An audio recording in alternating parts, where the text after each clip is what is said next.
দেখা করতে যাবো নাকি জ্বর হয়েছে বলে কাটিয়ে দেবো। কথা শুনে যা মনে হলো যে তোমাকে বিয়ের জন্য প্রপোজ করে ফেলে, কিন্তু আমি তখন বিয়ে করতে রেডি নই। আর না বললে যদি স্যাড হয়ে যায় খুব। না না না, কাম ডাউন, হয়তো ওভার থিঙ্ক করে লাভ নেই, যেটা সত্যি সেটাই বলতে হবে আমায়। বাবা, ডিসকাউন্টেও এত দাম দেখাচ্ছে, কি করব, কিনবো কি কিনবো না। কিন্তু এখন না কিনলে যদি বাই ওয়ান গেট ওয়ান অফারটা চলে যায় তখন আবার দাম বেড়ে গেলে তো গেল।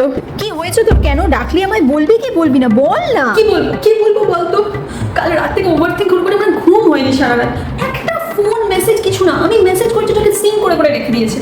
তখন তো আমাকে বলে দিতে পারে না he is not interested in me. আমি ছাড়া আমাকে ভাববো না এই বিষয়টা নিয়ে। এত বিজি, এত কিসের বিজি? ও যে একটা ফোন আমাকে, আরে ও তো অফিসের কাজে গেছে, অফিসের কাজে তো বিজি হতেই পারে। ঠিক আছে মানছি ও অফিসের কাছে বাইরে গেছে, ইজ বিজি, ফাইন, বাট একটা ফোন, জাস্ট একটা মেসেজ। তোর এই ওভার থিঙ্কিংটা বন্ধ কর তো, সারাক্ষণ সবকিছু নিয়ে ওভার থিঙ্ক করা। ওভার থিঙ্ক হ্যাঁ করি আমি ওভার থিঙ্ক। কি করবো আমি? এটা আমার প্রবলেম, ওভার থিঙ্ক করা সব বিষয় নিয়ে।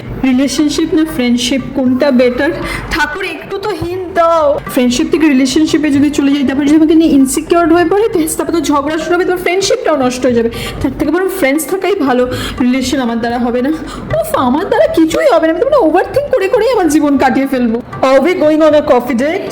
আমি একটু ভেবে Okay. বাই। কফি ডেট, আজকে কফি ডেটে ডাকছে। কালকে যদি আমায় বলে একসাথে ঘুরতে যেতে, তারপর যদি ওকে আমাকে ওর বাড়িতে ইনভাইট করে, আমি তখন কনফিউজ যে আমি ওকে পছন্দ করি কিনা। কি করবো, হ্যাঁ বলবো না বলবো? উফ না, আমি আবার ওভার থিঙ্ক করা শুরু করেছি। শুধু একটা কফি ডেটেই ডেকেছে, আগে চলে যাই তারপর ভাব।